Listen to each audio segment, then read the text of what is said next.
Galo, ¿traes el termo que está allá? Sí, yo generalmente tengo laburando con la Granja Máximo, hacemos una universidad. Eso igual vos ya grabaste otros. Sí. Obviamente necesito principalmente el clima de la noche y el clima del programa dentro. No, te preguntaba por justamente eso, la cosa del público, si llega la gente, quieren vender libros, y bueno, Exactamente. Entonces están van todas de toques de editoriales, sí. Está bien, se atrasa un poco.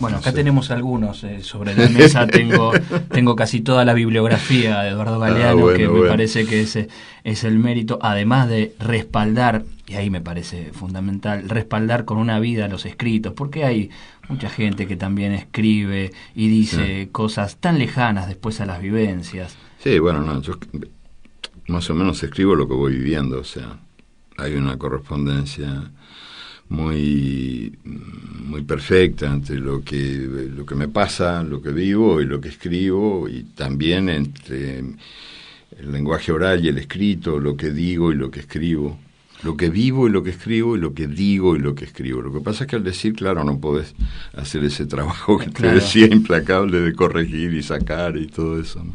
Y en ese todo que somos, que es la suma de tantas personas y de tantas vivencias, en esto que digo, primer ciudadano ilustre, premiado en tantos países, traducido, venir de España, de dar seguramente charlas, conferencias, y el tipo que fuiste de decir, no, yo hice la primaria y un año del liceo, yo laburé en una fábrica, fui cajero, cobrador, taquígrafo, dibujante de letras, millones hasta cajero de banco también fue uno de mis innumerables oficios.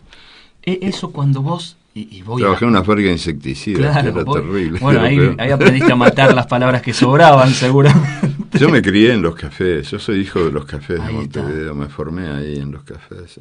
Eso fue mi mejor. Lamentablemente esa universidad mía de los cafés fue aniquilada, ¿no? Porque de los cafés antiguos, viejos, donde me formé no queda casi ninguno.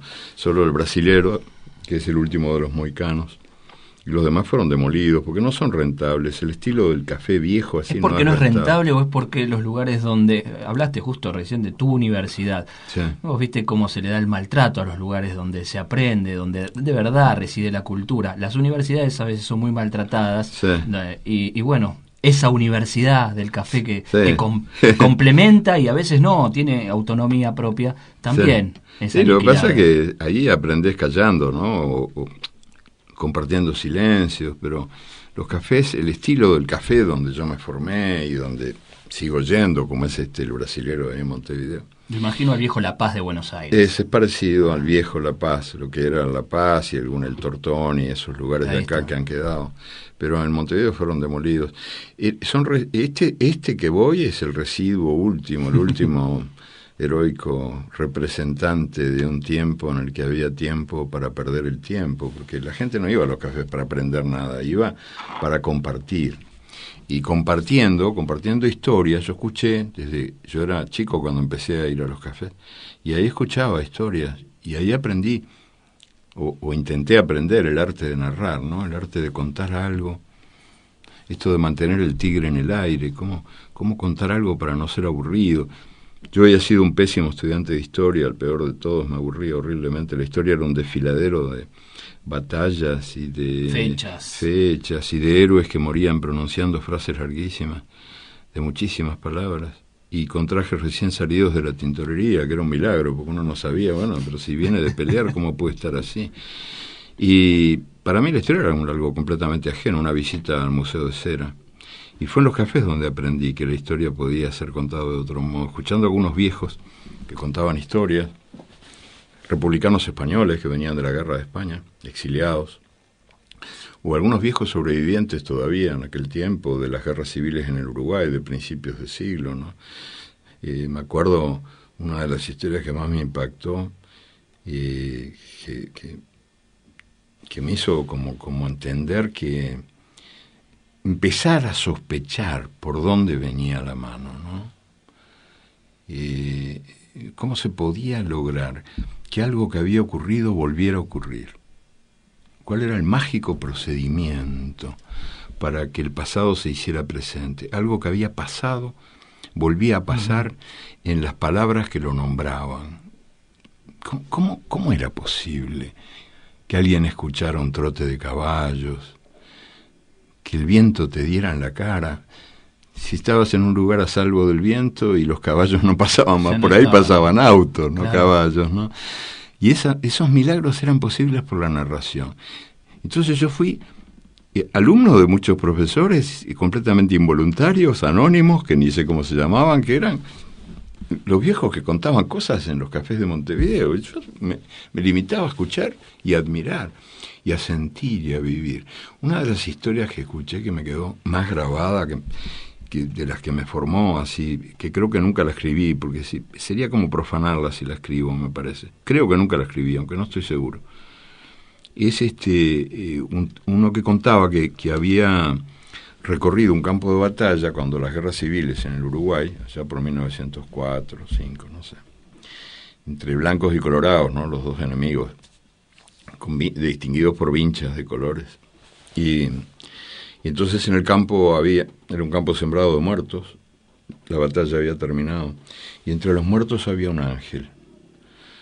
O sea, había un gaucho joven, muy bello, hermosísimo, con los brazos abiertos sobre el pasto empapado de su sangre.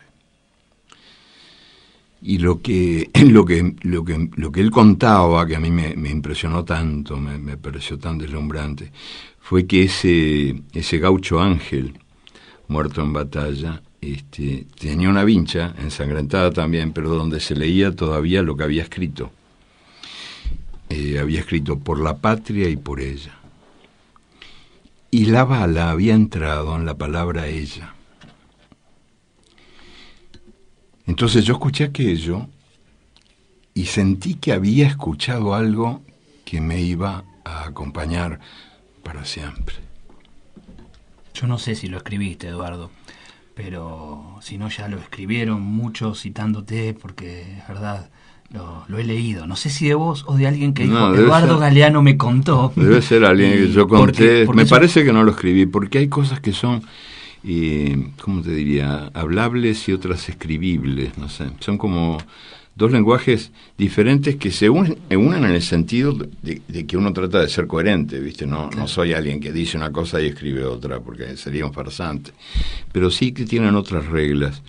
Probablemente sí, lo conté y alguien lo escribió, o sí, quizás yo mismo lo escribí y no lo recuerdo. Pero en cualquier caso, es algo que está vivo dentro de mí como si lo estuviera escuchando ahora. Claro. Y que me sigue emocionando igual. Y que indica, me da una pista para entender cómo se puede lograr que cómo contar para que recorrer ese campo de batalla, ¿no? Sí, y que la ceniza se haga fuego, claro, que lo que fue sea, ¿no? Lo que ocurrió ocurra. Sí. Está bueno. Es un modo de luchar contra la muerte, supongo, pero esas son grandes palabras, ¿no? Solemnes, así que no me gusta usar. Pero de repente es la única inmortalidad posible, la única digna de fe. La inmortalidad es la memoria de los otros.